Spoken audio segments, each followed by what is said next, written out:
Hello students, welcome back to my channel. आज मैं आपको सर्वोच्च न्यायालय के बारे में बताऊंगी। सर्वोच्च न्यायालय के बाद में आपके लिए एक वीडियो उच्च न्यायालय के ऊपर भी आ जाएगा, लेकिन अभी हम देखेंगे सर्वोच्च न्यायालय के बारे में कंप्लीट जानकारी। सबसे पहले मैं आपको बताऊं आर्टिकल्स के बारे में। तो इसके अंदर आर्टिकल 124 में ये दिया गया है कि सर्वोच्च न्यायालय के गठन संबंधी प्रावधान।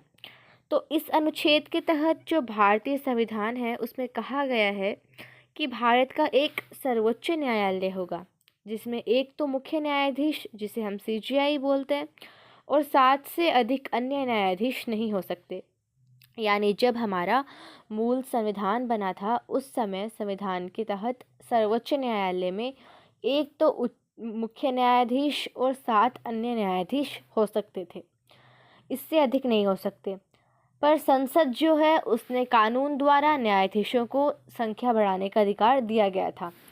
इसलिए जो वर्तमान संविधान है उसके अंदर 33 तो अन्य न्यायाधीश और एक मुख्य न्यायाधीश, यानी कि टोटल 34 न्यायाधीश हमारे सर्वोच्च न्यायालय में वर्तमान में है। अब हम देखें न्यायाधीशों का कार्यकाल। तो संविधान में सर्वोच्च न्यायालय के न्यायाधीशों का कार्यकाल तय नहीं किया गया है। वैसे उम्र की बात करें तो 65 वर्ष की आयु तक पदासीन रह सकते हैं। उसके मामले में किसी प्रश्न के उठने पर संसद द्वारा स्थापित संस्था इसका निर्धारण करेगी। राष्ट्रपति को लिखित त्याग पत्र देकर पद त्याग सकते हैं। कौन? मुख्य न्यायाधीश, जो भी न्यायाधीश है सर्वोच्च न्यायालय के। संसद की सिफारिश पर राष्ट्रपति द्वारा उसे पद से हटाया जा सकता है।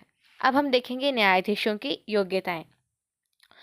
तो न्यायाधीशों की कुछ योग्यताएं हैं, जिनमें से कॉमन है भारत का नागरिक होना चाहिए, किसी हाई कोर्ट में कम से कम पिछले 5 वर्ष तक न्यायाधीश हो, या फिर किसी हाई कोर्ट में कम से कम 10 वर्षों तक वकालत कर रहा हो, या राष्ट्रपति की नज़र में कानून का अच्छा जानकार हो। अब हम देखें न्यायाधीशों की नियुक्ति। तो न्यायाधीशों की नियुक्ति राष्ट्रपति द्वारा की जाती है और राष्ट्रपति द्वारा कॉलेजियम की सलाह पर न्यायाधीशों की नियुक्ति की जाती है। अब कॉलेजियम क्या है? तो कॉलेजियम में ग्रुप होता है जिसके अंदर एक तो मुख्य न्यायाधीश और 4 अन्य न्यायाधीश होते हैं। अब हम देखेंगे सीजेआई की नियुक्ति कैसे की जाती है।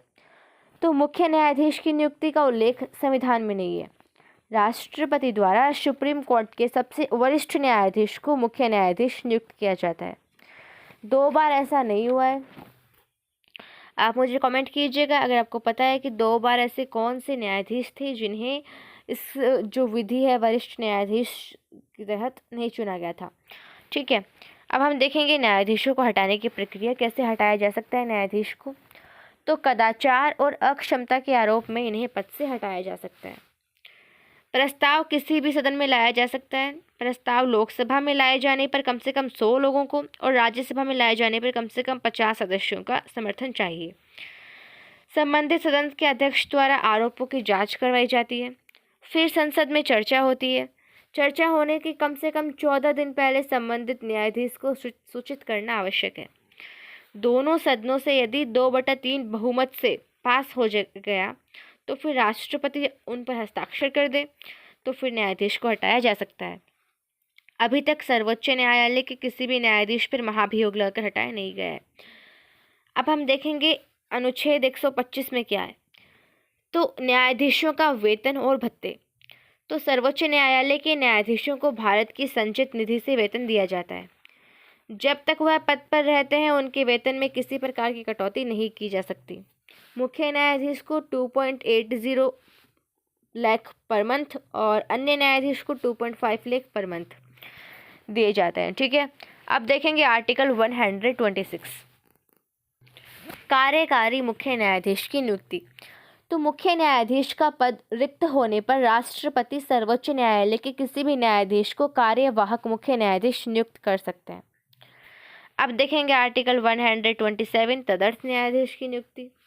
आर्टिकल 128, सेवानिवृत्त न्यायाधीश। तो गणपूर्ति नहीं होने पर सीजेआई राष्ट्रपति से सलाह करके सेवानिवृत्त न्यायाधीश को सुप्रीम कोर्ट में नियुक्त कर सकते हैं। आर्टिकल 129 देखें तो उच्चतम न्यायालय का अभिलेख न्यायालय होना। आर्टिकल 130, उच्चतम न्यायालय का स्थान। तो सुप्रीम कोर्ट जो है वो दिल्ली में स्थित है। मुख्य न्यायाधीश को यह अधिकार है कि उच्चतम न्यायालय का स्थान कहीं और स्थानांतरित कर सकते हैं, मगर ऐसा निर्णय राष्ट्रपति की पूर्व अनुमति के बाद ही लिया जा सकता है। अब हम देखें सर्वोच्च न्यायालय की शक्तियां और क्षेत्राधिकार। इसके अंदर कौन कौन से आर्टिकल्स हैं। आर्टिकल 131 में प्रारंभिक क्षेत्राधिकार की शक्ति है। आर्टिकल 132 में अपीलीय अधिकार की शक्ति है।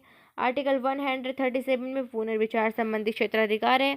आर्टिकल 139 में रिट अधिकारिता है और आर्टिकल 143 में सलाहकार क्षेत्राधिकार है। अगर आपको वीडियो अच्छा लगा है तो वीडियो को लाइक कर दीजिए, चैनल को सब्सक्राइब कर दीजिए और किस तरह की वीडियो चाहिए इसके लिए आप मुझे कमेंट कर सकते हैं। पीडीएफ नोट्स के लिए आप टेलीग्राम ग्रुप को ज्वाइन कर सकते हैं। All the best.